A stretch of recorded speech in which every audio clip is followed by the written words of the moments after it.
abrir a Bíblia, não é? Na primeira carta do apóstolo Paulo a Timóteo.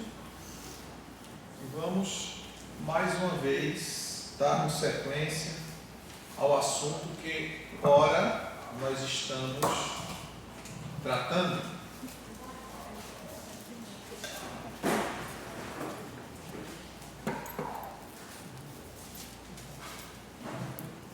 Primeiro Timóteo capítulo 6 é um assunto, irmãos, que requer muita atenção dos queridos, porque trata de coisas muito específicas, mesmo que diretamente não esteja ligada a nós, né? Porque existem pessoas que são trabalhadores autônomos, então não está muitas vezes ligado a alguns que não têm vínculo empregatício, mas é importante a gente entender aqui o contexto daquilo que nós estamos estudando, porque a Bíblia ela traz ensinamentos para o nosso dia a dia e que dentro de uma visão política, dentro de uma visão social, alguns têm pensamentos opostos, contrários ao que a palavra de Deus ensina, não é?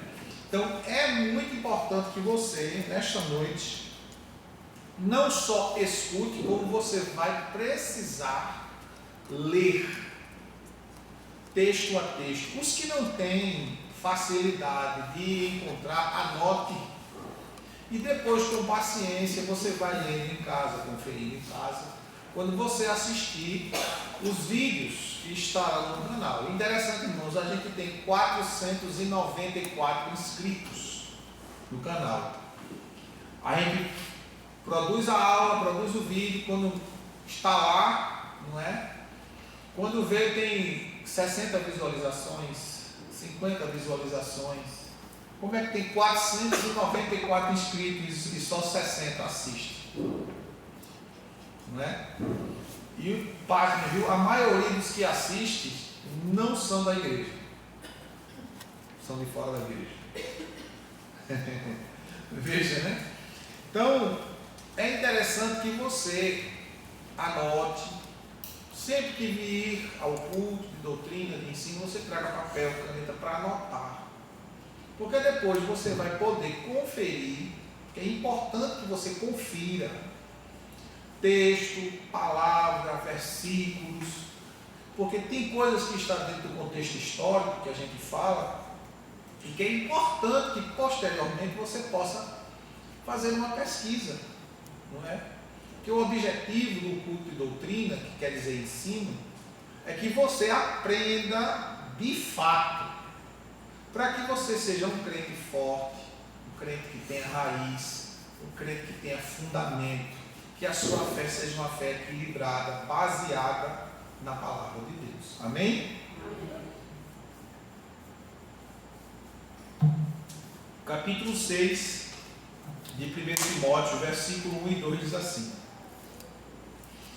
todos os servos que são escravos devem considerar seus senhores dignos de toda honra, para que o nome de Deus e o nosso ensino não sejam blasfemados.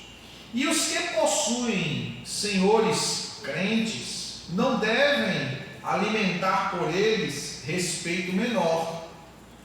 E isso pelo fato de serem irmãos.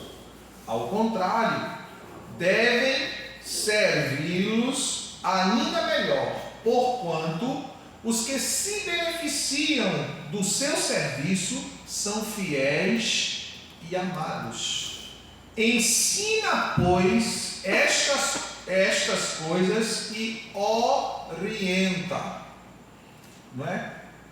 Então, irmãos, nós vamos trazer um pouco da história, do contexto destes 2 versículos e, consequentemente, em sequência, nós vamos ler vários textos bíblicos, porque é importante você ouvir, depois que ouvir, entender, e depois de que você entender o que ouviu, ver que o que nós falamos está fundamentado na Bíblia, na palavra de Deus. Isso é essencial. Então vamos lá. Veja que Paulo começa falando todos os servos que são escravos. Paulo está falando aqui de crentes que eram escravos e que continuavam, mesmo depois de crente, continuavam sendo escravos. Dentro do contexto de sua vida, não é pelo fato de ele ter se tornado crente que era obrigatoriamente necessário o senhor, o dono, o possuidor daquele escravo, libertá-lo, soltá-lo. Visto que a escravidão não é uma coisa recente, é desde que o mundo é mundo. Então, nós estamos em um processo de deturpação histórica no nosso dia a dia, não é? Por exemplo, dentro das questões das ideologias, tem se ensinado, tem se falado que a escravidão é uma coisa recente e não é. Desde que o mundo é mundo, existe escravidão, existem servos e existem os senhores. Quem são os escravos? Os escravos são aqueles que foram conquistados em questões de conflitos, principalmente conflitos por terra, conflitos por riquezas. E como durante o desenvolver da humanidade, da história da humanidade, os mais fortes sempre conquistavam os mais fracos. E os mais fracos que eram conquistados, muitos deles eram feitos de escravos, para prestar serviço sem ter direito a receber nada, apenas a comida para estar vivo, evidentemente. E no decorrer dos anos, com esse processo, os grandes impérios, eles detinham uma grande quantidade de servos, de escravos. Para resumirmos esse contexto, Paulo, narra um pouco da história de Roma, do Império Romano, que dominava, que mandava no mundo durante o período da manifestação de Cristo, durante o período do desenvolvimento da igreja. É tanto que no século III, o terceiro século da era cristã, o Império Romano, que então dominava o mundo, um de seus imperadores, que nesse período era chamado de Constantino, que tinha por nome, a sua mãe tinha por nome Helena, não era a Santa Helena, mas era outra Helena, não é a nossa Santa Helena, era outra Helena, e esta converte ao cristianismo. E em consequência da conversão de sua mãe, o Império Romano, que dominava o mundo pelo seu sistema político, pela sua imposição, pelo seu domínio, pelo seu controle, cria, dentro do sistema, político de Roma, ele cria a questão religiosa. Ele insere o cristianismo, que outrora eles perseguiam e matavam os cristãos, matavam e assassinavam os crentes, como matou Tiago a fio de espada, cortou o corpo de Tiago em pedaços e mandou para as províncias romanas. Isso está na história. Matou muitos crentes nas arenas, jogando as feras, queimando, como Nero, Calígula e tantos outros fizeram.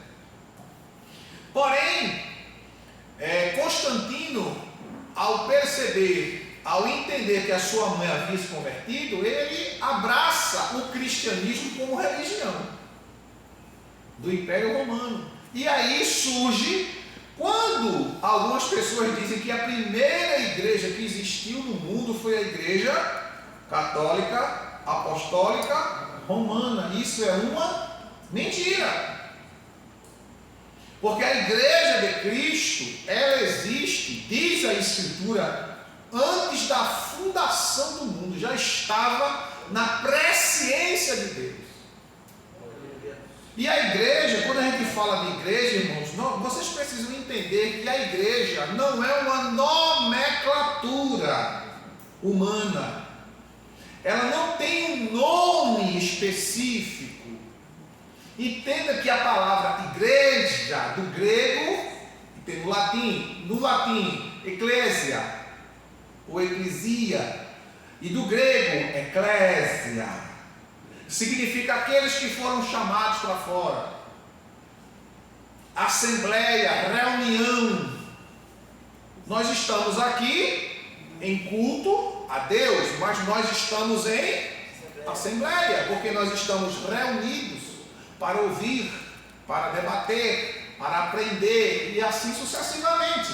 Então, dentro desse contexto, a igreja existe desde que Deus criou Adão e Eva no jardim. O templo era o jardim, a igreja era Adão e Eva. Entendam isso.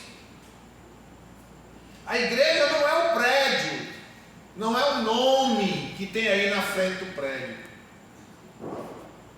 A igreja é constituída por pessoas, criaturas, criadas por Deus, filhos de Deus. A igreja é constituída disso, de filhos. Agora, na questão física, que você vê, pega com as mãos, que são palpáveis, nós temos o hábito, que é um hábito linguístico ou cultural, de chamar o espaço do templo de igreja. Mas a igreja somos nós, eu e você. Então, dentro desse contexto, o Império Romano, quando mandava no mundo, ele cria o sistema religioso, porque ele, durante 400 anos, mais ou menos, de perseguição, de assassinato aos cristãos, crucificação dos cristãos, cristãos queimados vivos, cristãos jogados às feras no Coliseu Romano. Então, quanto mais ele matava os cristãos, mais pessoas se convertiam. Então, o que foi que aconteceu? Constantino, na ocasião da conversão de sua mãe, ele tentou impedir que automaticamente sua mãe fosse perseguida, fosse morta. O que é que ele faz? Ele cria a religião vinculada ao império. Então ele cria a igreja. Então vamos traduzir o nome, né? Igreja, que significa assembleia, reunião. Católica. Por que significa o nome católico? Significa universal. Porque Roma mandava no mundo. Então, daí o significado da palavra católica significa universal. Apostólica, porque eles, a princípio, criam na doutrina dos apóstolos. E romana, porque estava debaixo do controle do Império Romano.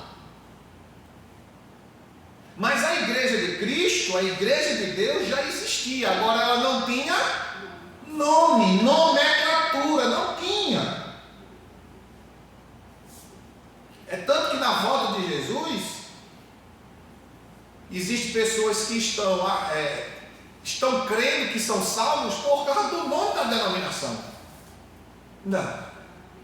O Salvador é Jesus Cristo. Ele é o único Salvador.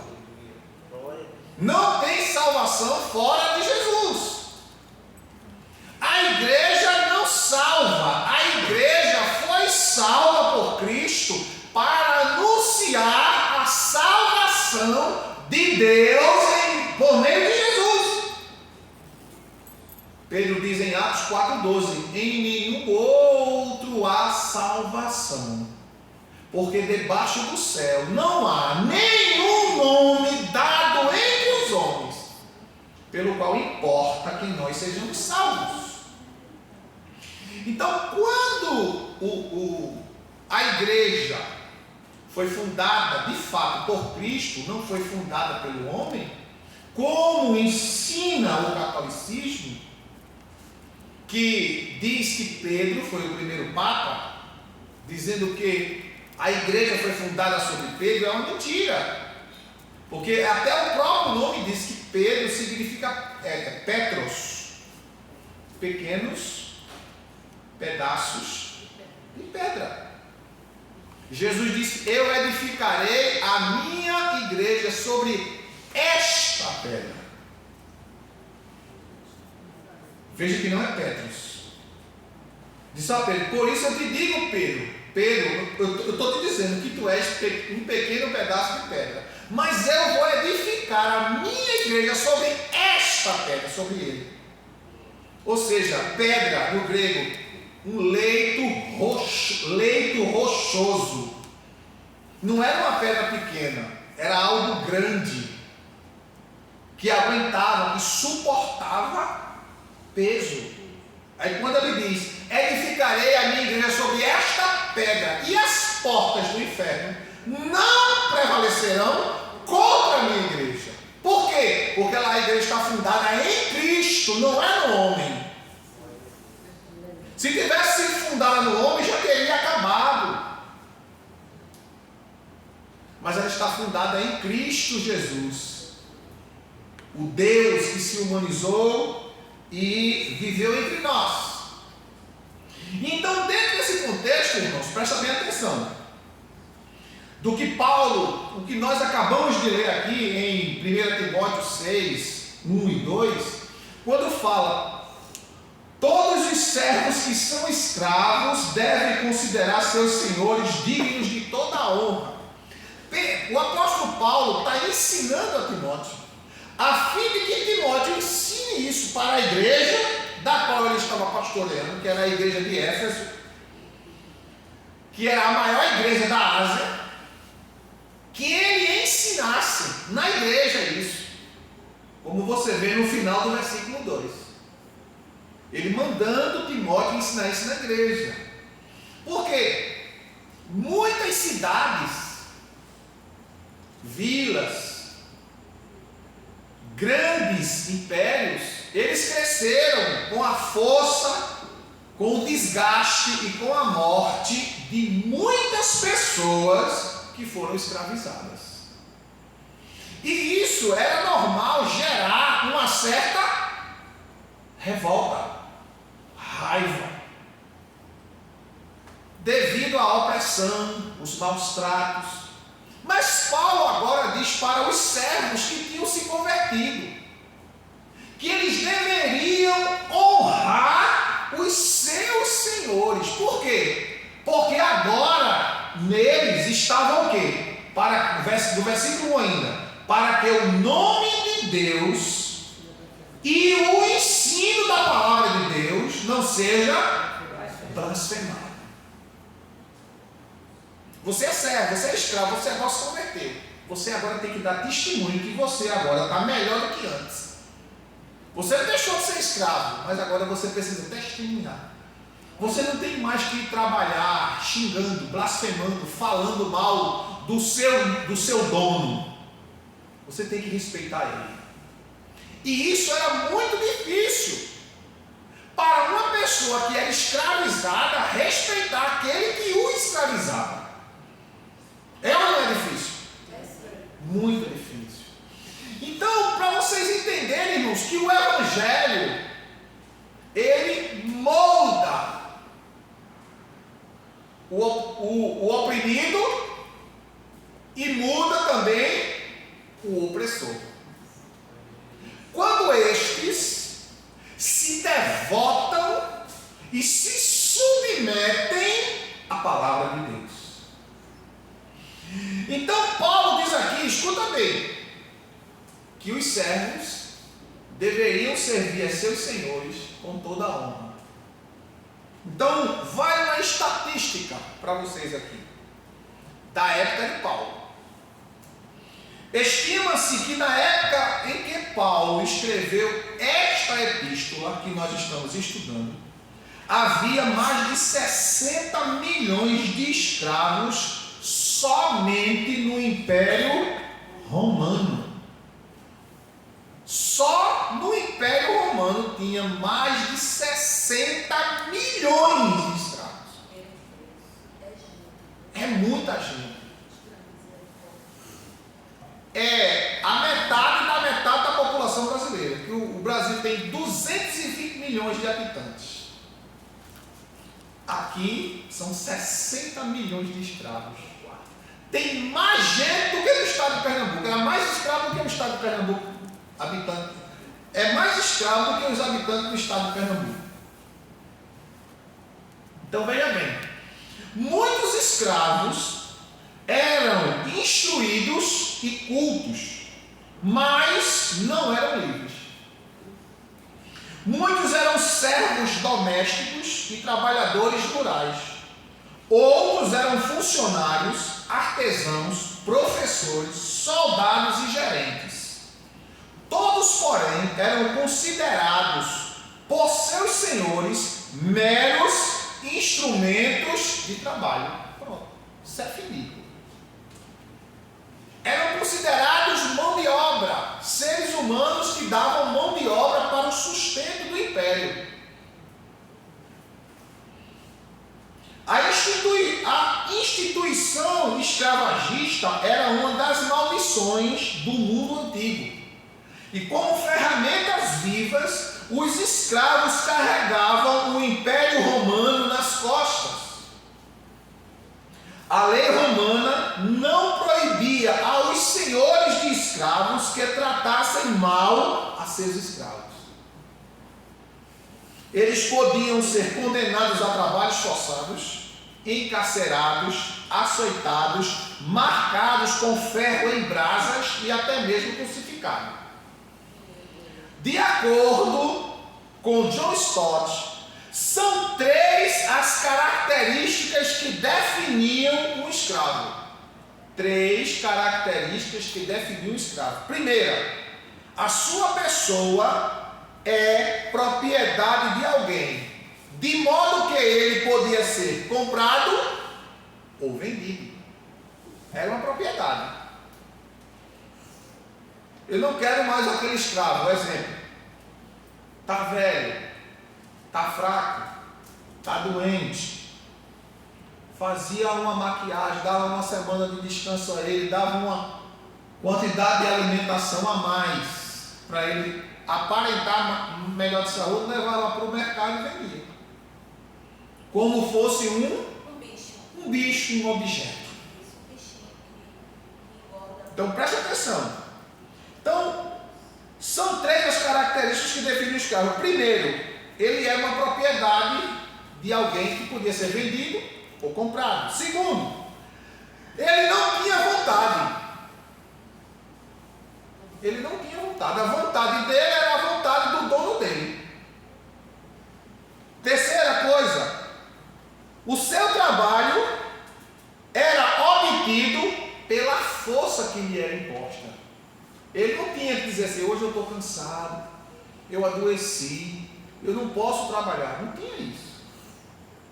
Você ia trabalhar querendo ou não. E se fizesse corpo mole, ia para o chicote. Então Paulo está abordando especificamente o comportamento dos crentes em relação ao trabalho para com os seus patrões, considerando o sistema escravocrata da época.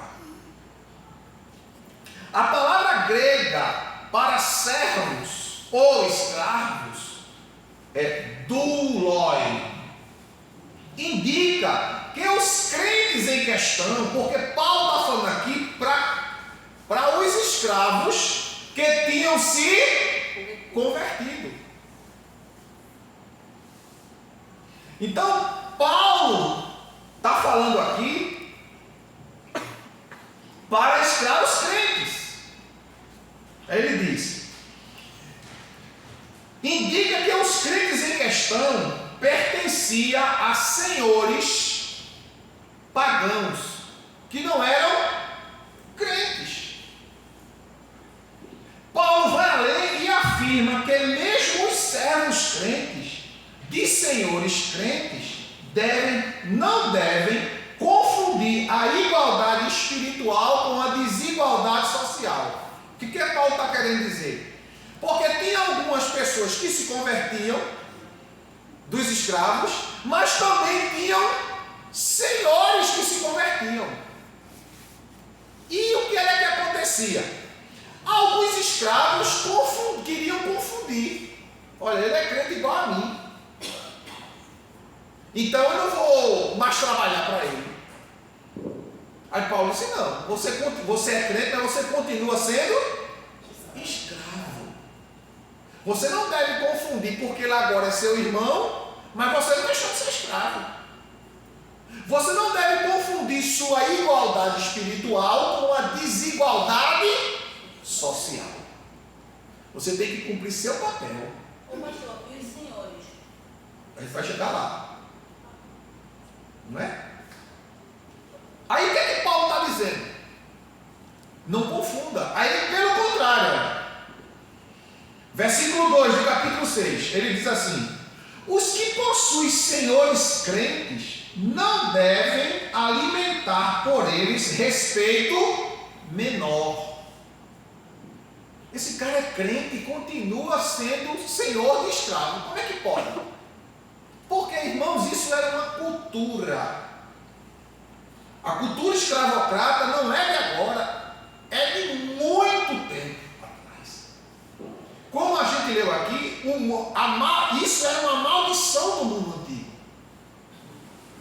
Um povo escravizar outro povo. Quando eles não matavam, eles traziam eles para trabalharem em suas fazendas, em suas terras como escravos.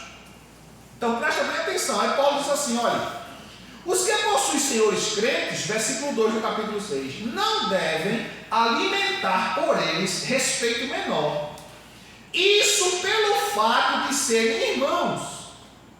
Ao contrário, devem servi-los ainda melhor. Aí ele continua: porquanto os que se beneficiam do seu serviço são fiéis e amados. Ou seja, você está servindo a um crente, ele é um fiel e é um amado. Então sirva ele melhor ainda.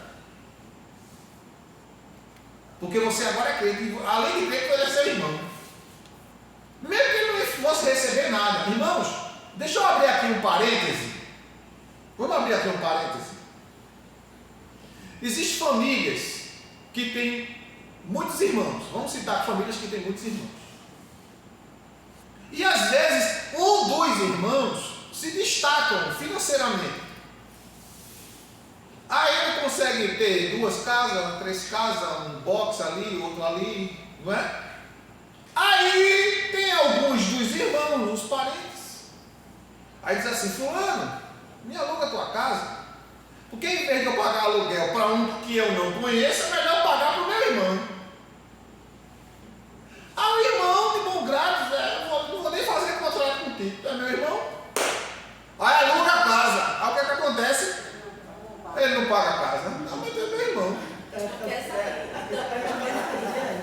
É de graça. Aí ele disse: não, mas ele argumenta que tu é meu irmão, como é que tu vai cobrar a mim? Lógico.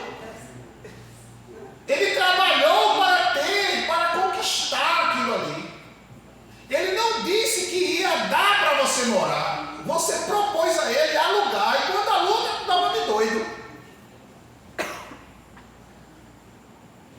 Eu não vou pagar.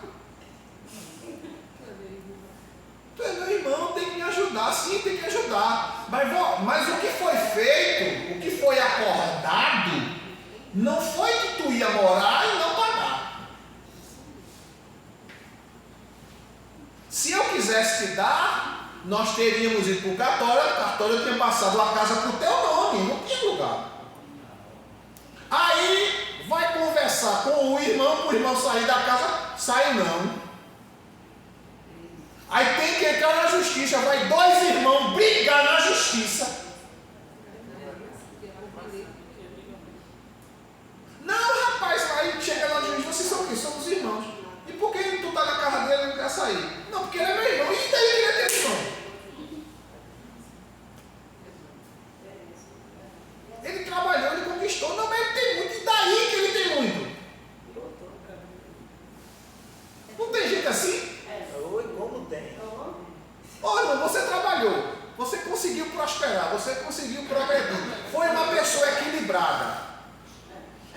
escuta aí, tem gente que é descontrolado financeiramente.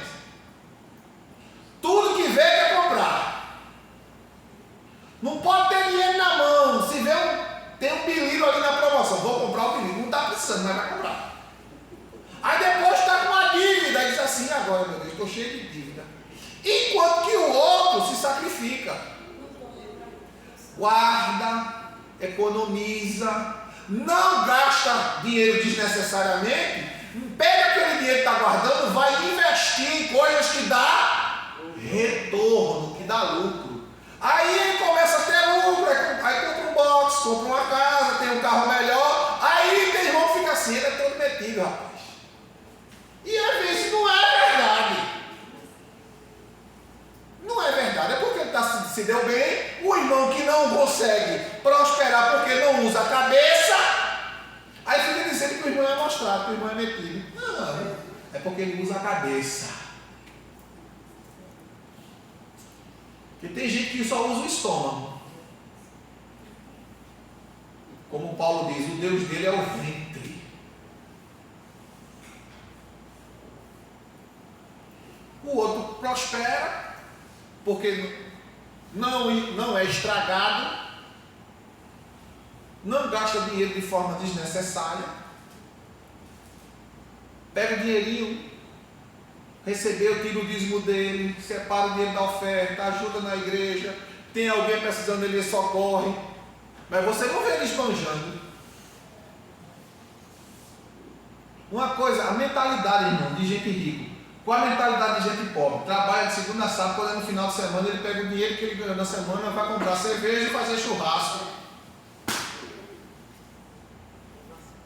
Mentalidade de pobre. Mentalidade do rico. Ele trabalhou, vai fazer hora extra. O pobre vai reclamando. Isso é uma miséria. O cara ainda vai trabalhar dia de domingo. O rico vai, olha, tranquilo, satisfeito, feliz da vida. Porque ele vai pegar aquele dinheiro e vai investir para gerar mais riqueza, mais dinheiro. O pobre não, ele pega o que tem para gastar, eu vou viver. Mentalidade do pobre. Conversa com o rico. Irmãos, eu já ouvi um rico falando assim, por que o senhor não compra uma casa para vocês? Porque eu não quero. Compra a sua casa, o aluguel. Ele disse, eu pago de aluguel 200 mil reais por mês. De aluguel ele pagava por mês, 200 mil reais. E você ganha quanto? Só nas minhas aplicações eu ganho 1,5 milhão de aplicação. Para que eu vou comprar uma casa? Para ficar um dinheiro parado? Não. Quero não. Para ele não é lucro.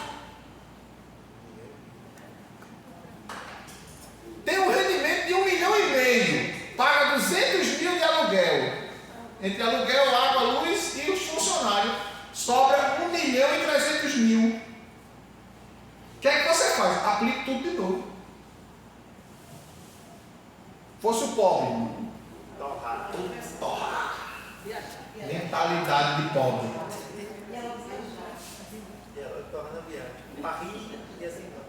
Você está entendendo? Mentalidade pobre.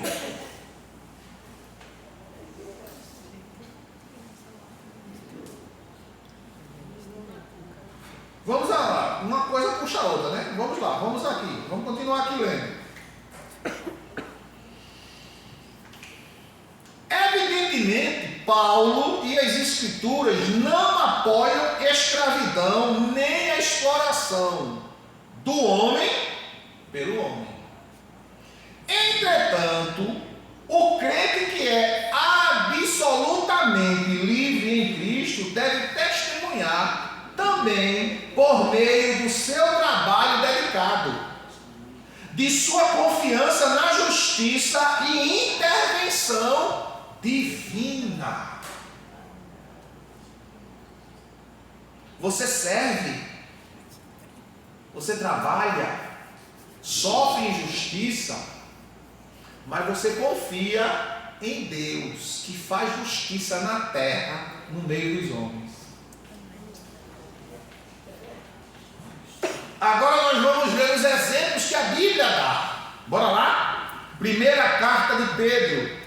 Vamos lá para Pedro. Capítulo 2. Versículo 18 em diante.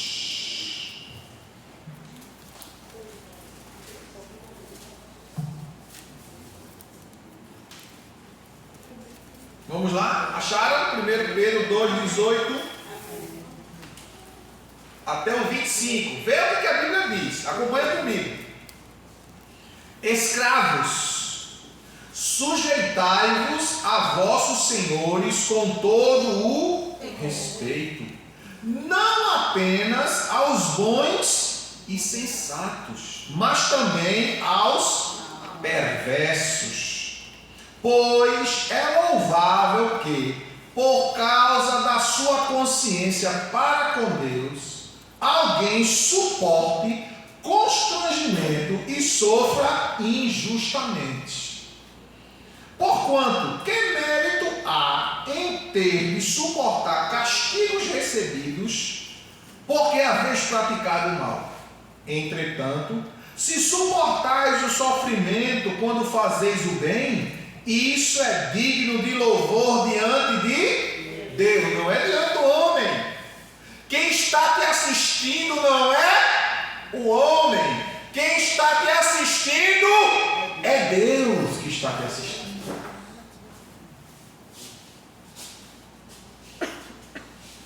Versículo 21. Para essa obra fostes chamados, pois Cristo também sofreu por vós, legando-vos também este exemplo, a fim de que sigais os seus passos. Jesus merecia sofrer? Não. Ele sofreu injustamente? Sim ou não? Sim. É o que o apóstolo está dizendo. Jesus também sofreu injustamente. Versículo 22. Ele não cometeu pecado algum, nem qualquer engano foi encontrado em sua boca. Quando insultado, não revidava. Quando sofria, não fazia ameaças, mas entregava-se àquele que exerce plena justiça em seu juízo. Ele levou pessoalmente todos os nossos pecados em seu próprio corpo sobre o madeiro, a fim de que morrêssemos para os pecados e então pudéssemos viver para a justiça. Por intermédio das suas feridas fostes curados. Afinal, viveis como ovelhas desgarradas, porém agora fostes convertidos ao pastor e bispo de vossas almas. Outro exemplo, vamos lá para Colossenses. Capítulo 3, verso 22 a 25. Colossenses 3, 22 a 25. Diz assim: Escravos, obedecei em tudo a vossos senhores. A vossos senhores o que, irmãos?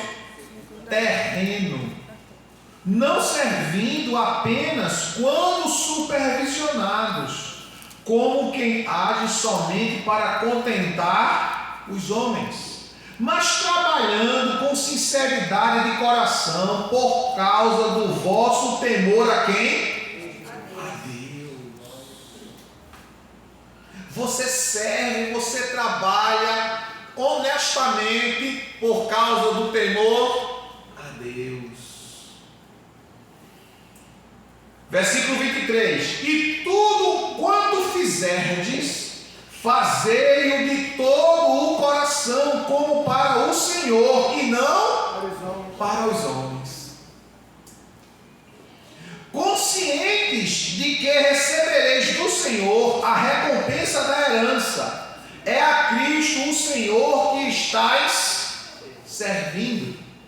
Pois quem agir de forma injusta receberá o devido pagamento da injustiça cometida. E nisto não há exceção para pessoa alguma, ou seja, tanto para os senhores como para os escravos, para os servos. Porque tem gente, irmãos, assim, ó, presta atenção. O cara é rico, tem uma empresa, ele vai trabalhar, trabalha, está em empresa, aquilo é um miserável. Por que ele é miserável? O homem é muito rico, e daí que ele é rico? Porque ele é rico, ele é miserável? A riqueza dele que gerou o emprego, que deu a oportunidade. Mas ele é muito ruim, é ele e Deus. Não compete a você. Você tem que orar e servir a ele como a Bíblia manda. Você pensa que Deus dorme? Dorme não, irmão. Deus dá corda, mas quando ele puxa bem puxado. Uma pessoa que vive praticando injustiça não tem sossego de vida, não. Não tem descanso, vive perturbado, como diz o Salmo 73. É uma vida escorregadia. É uma vida de deslizes, de queda, de destruição constante. Porque tem dinheiro, mas não é honesto, mas não é justo. Continuando. 1 Coríntios capítulo 7, versículo 20 ao 24. 1 Coríntios capítulo 7, versículo 20 ao 24.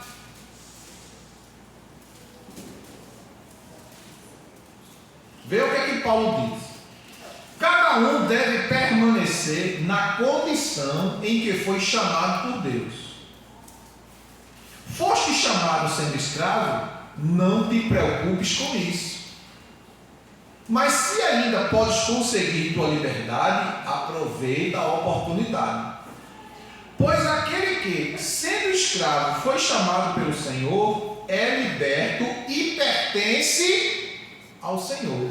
E da mesma forma, aquele que era livre quando foi chamado, agora é escravo de Cristo. Fostes comprados pelo mais elevado preço, não vos torneis escravos de homens. Portanto, irmãos, cada um deve permanecer diante de Deus na condição em que foi chamado. Vamos lá para Gálatas 3. Gálatas capítulo 3.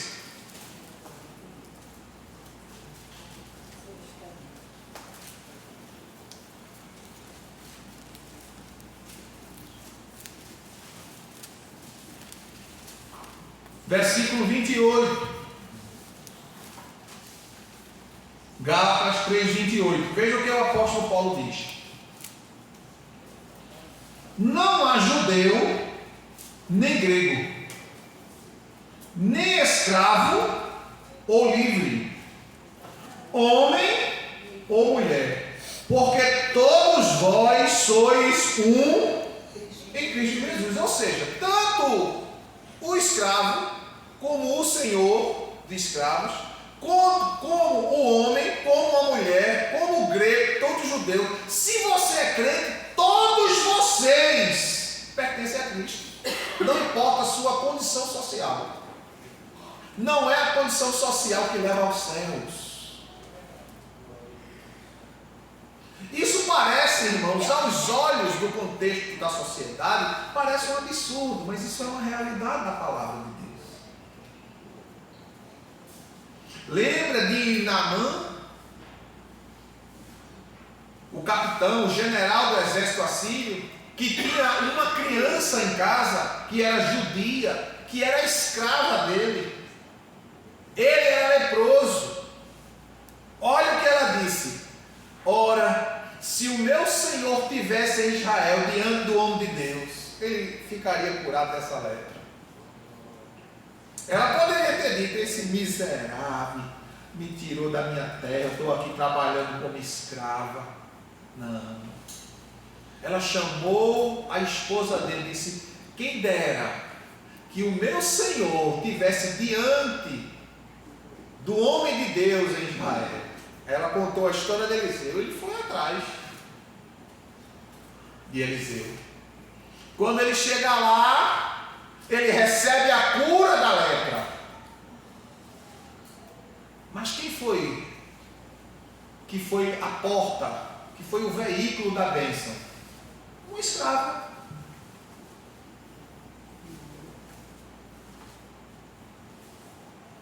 Que não o serviu dolosamente, mas serviu com alegria. Então, irmãos, aonde você está, independente se você é patrão ou se você é empregado, faça com temor a Deus. Porque Deus é aquele que julga e peleja a tua causa. É Ele que te justifica, é Ele que te defende. As coisas que os homens fazem por trás, os arrumadinhos, os arranjos para te prejudicar, é Deus que corta o laço das arrumações que fazem. Quando você menos espera, rapaz, fulano morreu. Eita, foi mesmo. Como a causa do sobrinho da irmã Marilene, que o rapaz que bateu na moto, que matou o sobrinho de Marilene, vitimou ele, a juíza absolveu porque era amiga da família, absolveu um culpado. Ela morreu, o outro juiz assumiu e disse: eu quero ver o caso, rever o caso. Quando viu, disse que estava tudo errado. Ele disse: volta ao processo, vamos refazer. Porque Deus faz assim, irmão.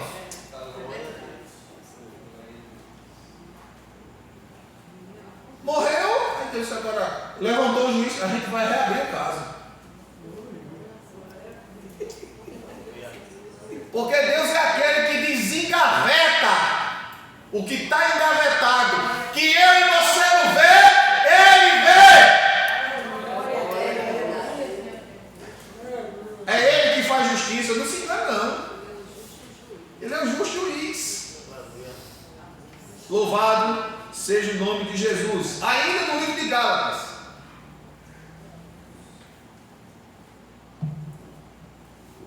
o capítulo 4, verso 1 em diante. Diz assim: afirmo, porém, que durante todo o tempo em que o herdeiro é menor de idade, ele em nada é diferente de um escravo, mesmo sendo o dono de tudo. No entanto, está sujeito a tutores e administradores até o tempo determinado por seu pai. Da mesma forma nós, quando éramos menores, estávamos debaixo de um sistema que nos escravizava aos princípios básicos deste mundo. Todavia, quando chegou a plenitude dos tempos, Deus enviou seu Filho, nascido de mulher, nascido também debaixo da autoridade da lei, para resgatar os que estavam subjugados pela lei, a fim de que recebêssemos a adoção de filhos. E porque sois filhos, Deus enviou o Espírito de seu Filho para habitar em vossos corações, e ele clama: Abba, Pai. Portanto, tu não és mais escravo, mas filho. E sendo filho, és igualmente herdeiro por decreto de Deus. Ou seja,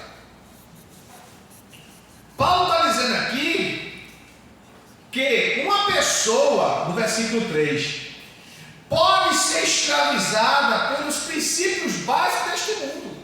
Pode ser escravizada, pode ser injustiçada. Mas, se o mundo crê ou não crê, nós somos herdeiros de Deus por Cristo Jesus.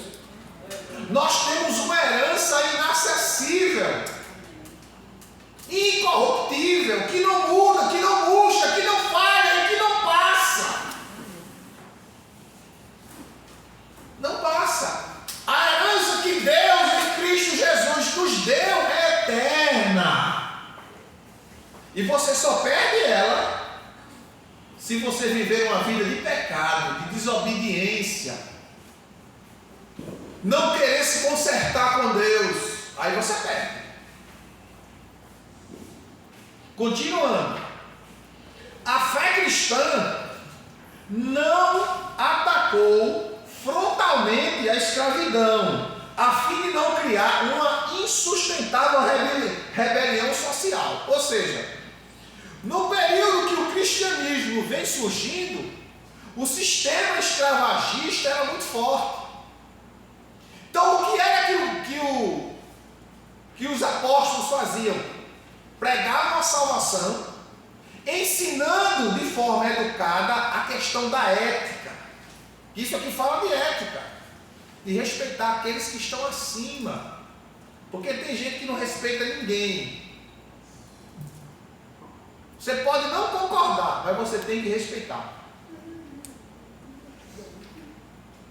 Pode não concordar, mas você tem que respeitar, seja quem for. Olha, um exemplo, né? Você entra em uma questão de debate político com alguém. Alguém defende as ideologias que são contrárias aos princípios da palavra de Deus. Por mais que você tente conversar e tente convencer a pessoa, ela nunca vai ser convencida.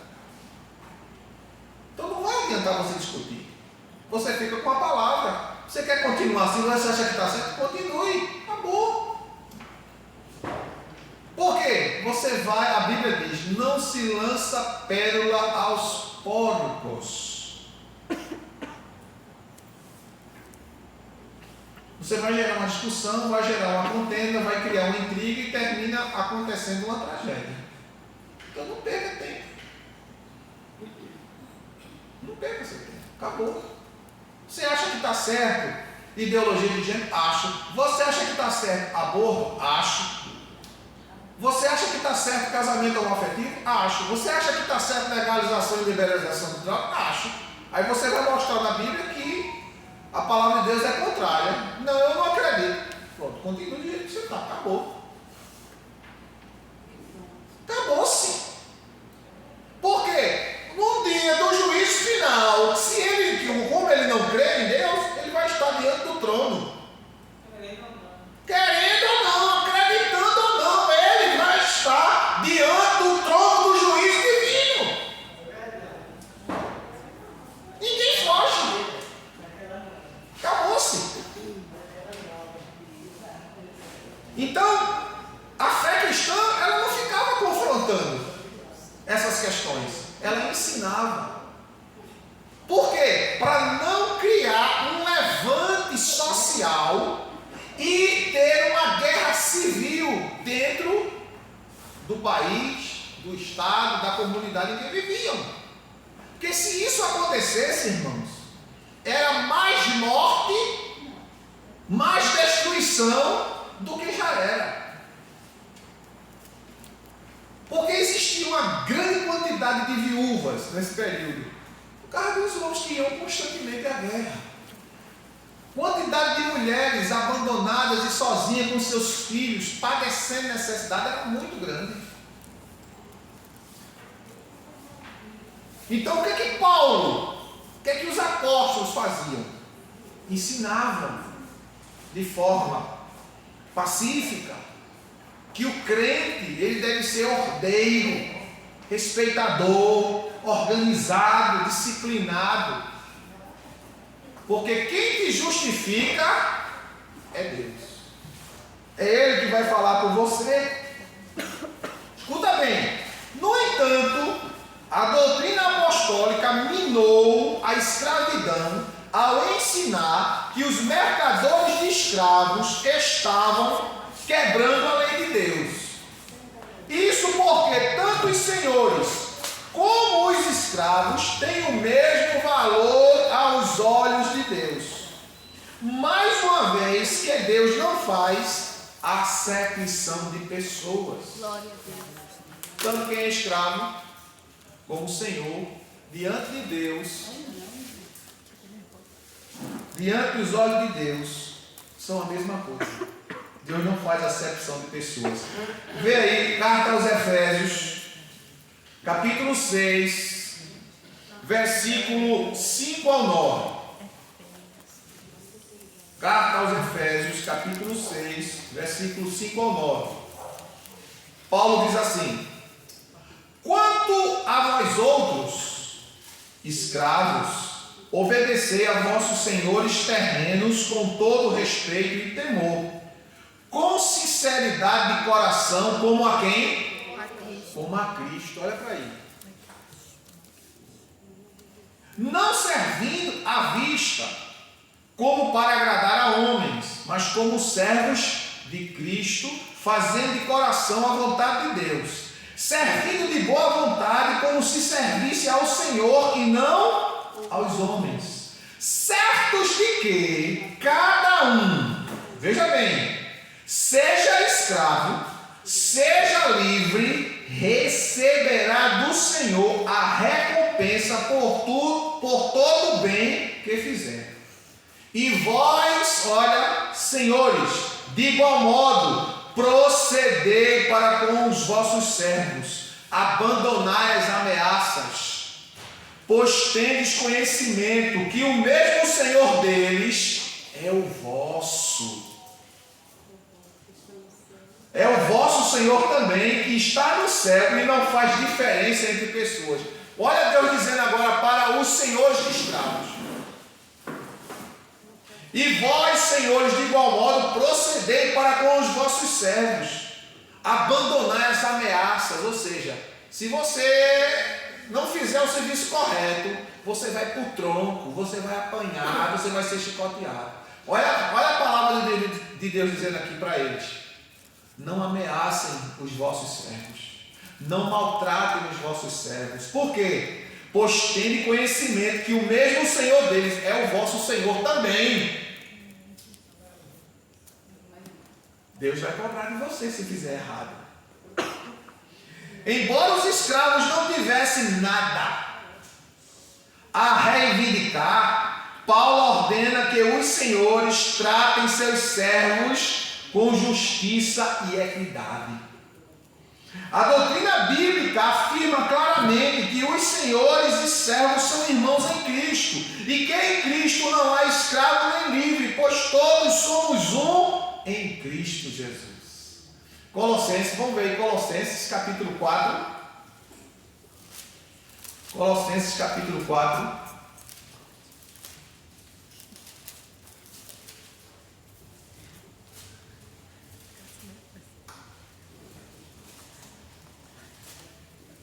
Colossenses capítulo 4, vê o que é que diz: senhores, tratai vossos servos de modo justo e com o quê?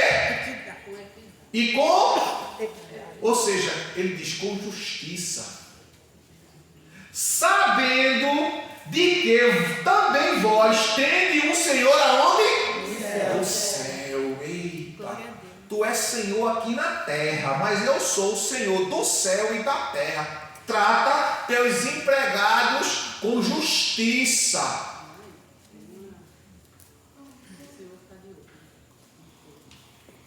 Porque eu estou no céu, estou vendo. E Deus cobra. Olha, irmãos, deixa eu contar aqui para vocês um exemplo. Eu trabalhei 2 anos e 6 meses em uma empresa.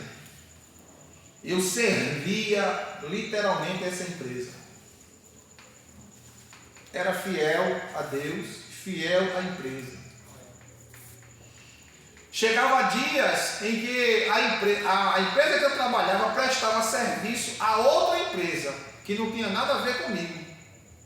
Mas a outra empresa era do filho do dono da empresa que eu trabalhava. E eu, como funcionário de uma empresa, eu ia servir a outra empresa. E não recebia R$1 a mais. Pelo contrário, virava a noite trabalhando. Não ganhava nada. Nem eu, nem os outros. Um homem muito rico. Ele comprava pneus, vinha da Itália, vinha navio, irmãos, atracava no porto. Você sabe o que é passar 2 dias recebendo Scanias. Não era caminhão, não, era Scania, lotada de pneu. De todos os tamanhos. Conferir, guardar, armazenar, dividir por setor, por lote. Ainda ligar para restaurante para ficar fornecendo café, almoço, jantar e lanche da madrugada para os funcionários. Sabe o que aconteceu, irmão? Todas elas faliram. Eles eram donos de uma rede de lojas de material escolar. Todas fecharam. Todas fecharam. Era dono de distribuição de pneus. Fechou tudo. Por quê? Eles procediam injustamente. E Deus não dorme. Tirava vantagem, irmãos. Em cima de muito. Eu fui um dos. E eu não podia reclamar. Nessa época, meus meninos tudo pequeno. Se tomando água, dizia que está parecendo uma coluna de férias. Sim, e quando a gente parava para tomar água, se ele chegasse na hora que a gente estava tomando água, ele dizia: aqui está muito bom, aqui está uma coluna de férias. Era o que a gente ouvia. Porque até quando parava para tomar água, ele reclamava. Aí eu aguentava tudo aquilo, a injustiça. Por quê? Juninho com meses de nascido. Silvio Clay com 3 aninhos para 4. Eu tinha que aguentar, porque eu tinha os passarinhos em casa com o biquinho aberto esperando a comidinha chegar. Eu tinha que aguentar, aguentei. 2 anos e 6 meses. E ali, quando eu largava daquele trabalho, irmãos, eu não ia para casa não, eu ia direto para a escola. Creio levava meus cadernos para a escola, eu saía de lá do trabalho cansado. Saía da rua, de lá de onde eu trabalhava, até a Guararapes, correndo para pegar o ônibus, para não chegar tarde na estrada correndo. Naquela época eu tinha um preparo físico bom, ele era magrinho, vinha correndo. Chegava no ponto lavado de suor. Eita, no ônibus aí, eita agora. Meu Deus. Aí quando eu chegava na escola, Cleide já tinha levado meus livros e meu caderno. Aí eu sentava na cadeira para até assistir aula. Quando chegava em casa, 10 e pouca da noite, é que eu ia tomar banho, jantar, para 5 da hora da manhã do outro dia estar de pé. Começar tudo de novo. Era assim. Mas venci. Estou aqui, estou contando para vocês. Porque a justiça de Deus não falha. Deus me sustentou. Fiquei doente a ponto de morrer, de quase morrer mesmo. Peguei uma bactéria no intestino. Já contei isso aqui para vocês. E eu ainda estava feliz porque eu disse: pronto, se eu morrer, estou trabalhando em carteira assinada, a Cleide vai ficar com a pensão. Não é? 2 meninos pequenos. E quando eu disse a ela: Cleide, eu vou morrer, e ia mesmo, irmão. Desenganado, mandado para casa para morrer, 20 dias sem comer. Eu tomava água. A água tem cor? Incolor. E já ficava encostado na parede do banheiro. Era tomando água e sentando na privada. Saía verde da cor de lodo. Parecia que eu tinha botado um cachorro morto para fora. 20 dias, irmão. Com 4 dias, eu perdi 9 quilos em 4 dias. A calça eu fiquei amarrando, porque caía. Não ficava em pé, que não tinha força nas pernas. O médico, depois de vários exames, de vários dias, indo de hospital em hospital, nesse período eu fiz 4 endoscopias digestivas com biópsia. Na última, consegui descobrir uma bactéria no intestino que não tinha cura, porque não tinha medicação, era uma bactéria nova. E não tinha remédio para tratar. O médico disse: pode ir para casa. E foi aí que chegou a justiça de Deus. Quando eu pensava que ia morrer, eu disse a ela numa segunda-feira: depois que cheguei em casa, eu já estou certo que eu vou morrer. Procure os documentos. Não, menino, que isso? Tira isso da tua cabeça, você não vai morrer. Não vou. Na terça-feira o pastor foi na minha casa, me visitou, fez uma oração por mim. Na quarta-feira estava tendo culto lá em casa, culto relâmpago, feito pelos jovens. Quando terminou o culto, eu apaguei. E eu só escutava os gritos de Cleide: Jesus, não leve meu marido, não. Os meninos correram, me pegaram e colocaram em cima do sofá. Eu ouvindo tudo, eu ouvia, agora só não enxergava, não falava e não me mexia. A cabeça rodava, irmão. Parecia que eu estava voando em círculos. E naquela oração Deus tomava um dos meninos, Márcio, o nome dele, ainda me lembro como hoje, Márcio, irmão Márcio. Ele está morando no Rio Grande do Norte. E Deus usava aquele menino e dizia assim: homem, hoje foi o dia que eu escolhi para te levar. Mesmo assim. Mas Deus tinha visto toda a injustiça que eu tinha passado. E Deus estava respondendo a oração de Cleide. E disse: por causa da oração da tua mulher, eu não vou te guardar.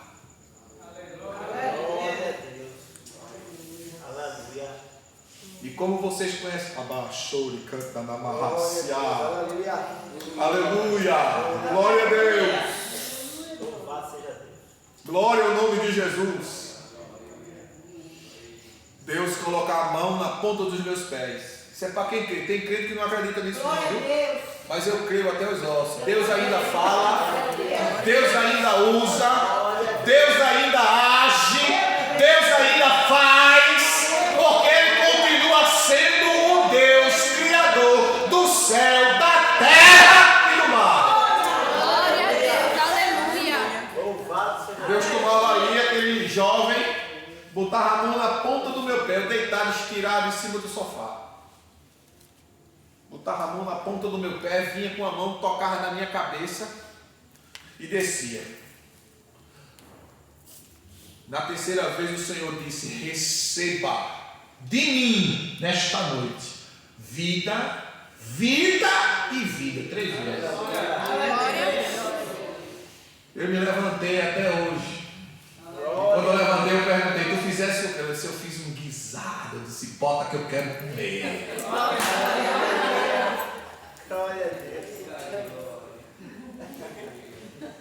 O nosso Deus é um Deus justo, irmãos. Olha, toda injustiça que você sofre, entregue na mão de Deus, que Deus faz bem feito. Feche a sua boca. Deixe Deus falar com você. Deus faz bem feito. Glorifique a Deus. Dê glória a Jesus e agradeça. Senhor, eu te agradeço. O Senhor sabe que eu estou certo, eu não estou errado. Mas a tua palavra diz que tu és o Deus fiel. Eu não posso agir, mas o Senhor pode. Deus vai fazer. Glória a Deus. Louvado seja o nome de Jesus. Mesmo que um escravo continue debaixo do jugo de seu senhor, ele é livre em Cristo Jesus. Paulo nem condena a escravidão, nem incita a revolução. Ensinou, porém, grandes princípios que atuaram pouco a pouco, com passo firme, que aboliram a escravidão e contribuíram para a libertação política e a justiça social. O Evangelho alcançou um grande número de escravos naquela época, os quais faziam parte da família de Deus. Alguns servos, entretanto, usavam de sua liberdade em Cristo para desobedecer ou afrontar seus senhores. Isso era um mau testemunho e criava obstáculos ao avanço da fé cristã. Paulo, então, passa a regulamentar a relação de servos e senhores, mostrando como ela poderia abrir portas ao Evangelho em vez de ser um entrave ao testemunho cristão. O apóstolo Paulo fala sobre dois grupos de servos. Em primeiro lugar, servos de senhores incrédulos. Diz assim o texto sagrado. Verso 1 do capítulo 6 de 1 Timóteo. Todos os servos que são escravos devem considerar seus senhores dignos de toda a honra, para que o nome de Deus e o nosso ensino não seja blasfemado. Todos os servos que estão debaixo de jugo considerem dignos de toda a honra o próprio Senhor, para que o nome de Deus e a doutrina não sejam blasfemadas. A conversão de um servo não muda a sua posição social. Mesmo após sua conversão, o servo precisa considerar o seu Senhor intimamente no coração e externamente, através da sua postura como uma pessoa digna de toda honra. Insurgir-se contra seu senhor como um escravo rebelde ou trabalhar de forma negligente é um desserviço ao Evangelho e uma mancha no testemunho cristão. Eu tenho um exemplo, dentro desse contexto que eu li aqui. Tinha um homem, escute bem, trabalhou 40 anos em uma empresa de construção de prédios. Ele era um mestre de obra. E chegou o tempo da sua aposentadoria.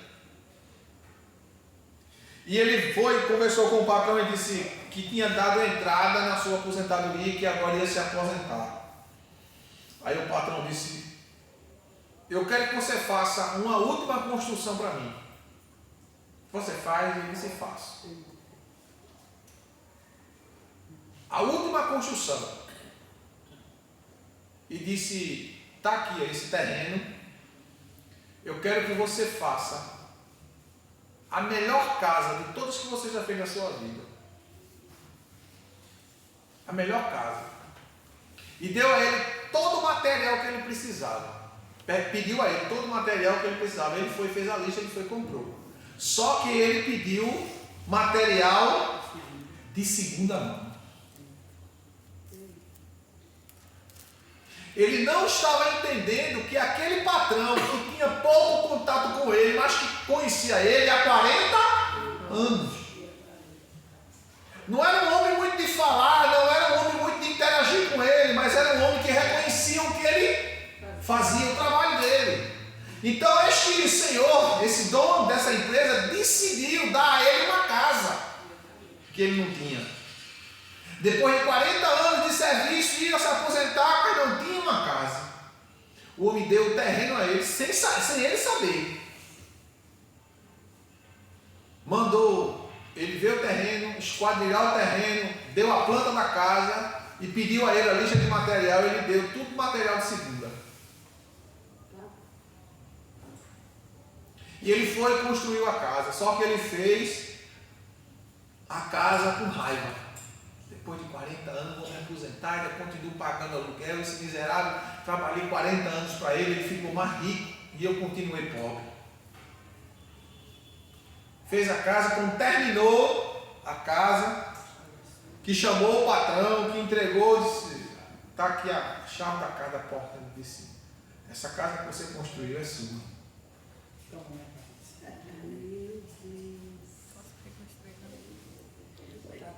E ele estava fazendo, reclamando, murmurando, comprou tudo material de segunda.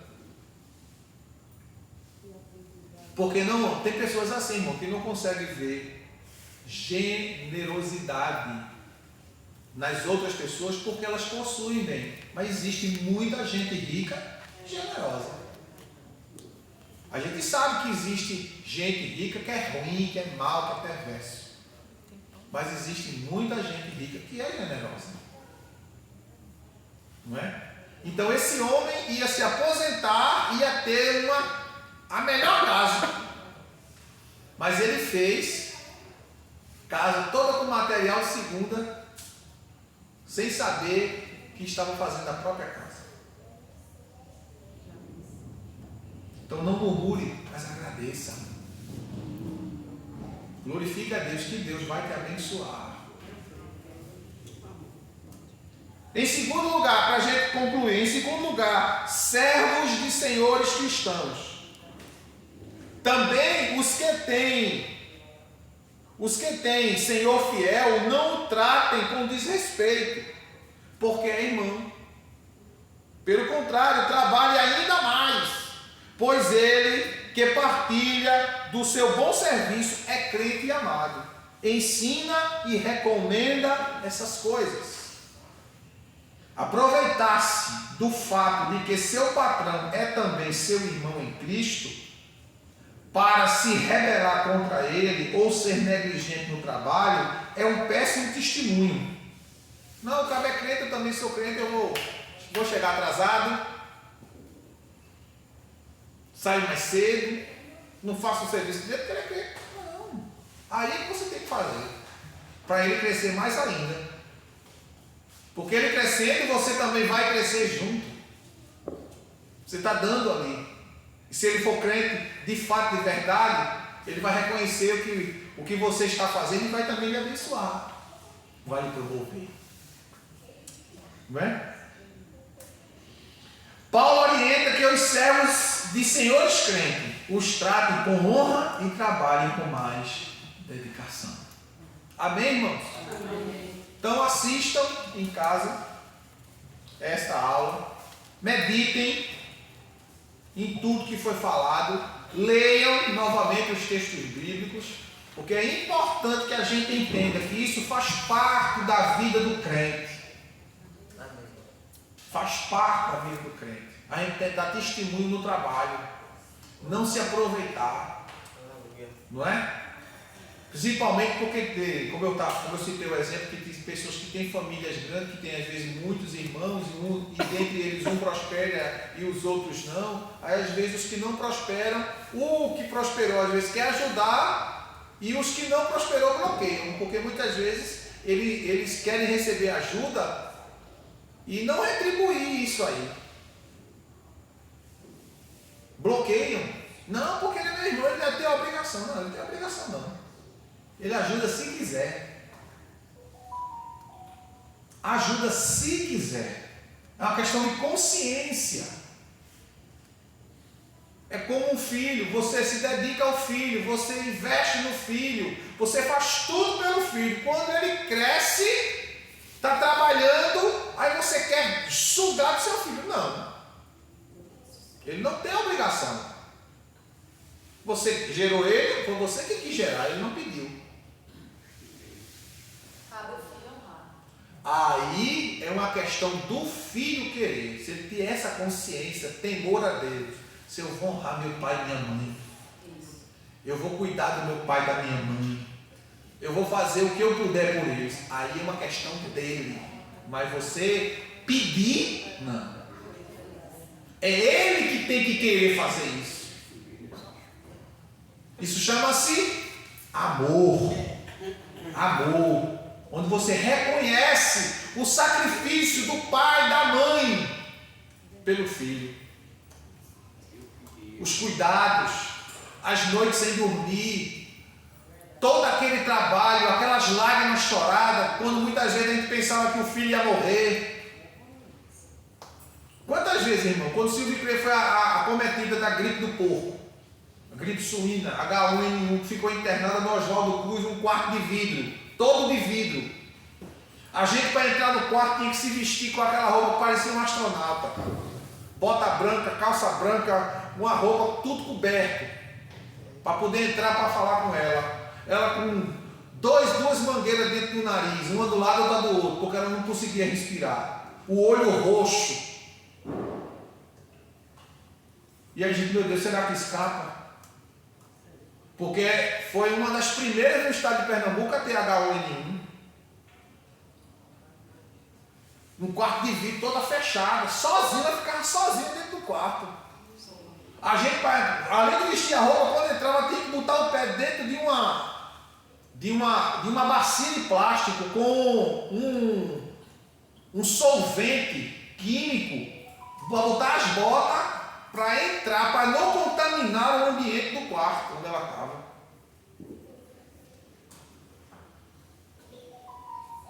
Tudo isso aí passou.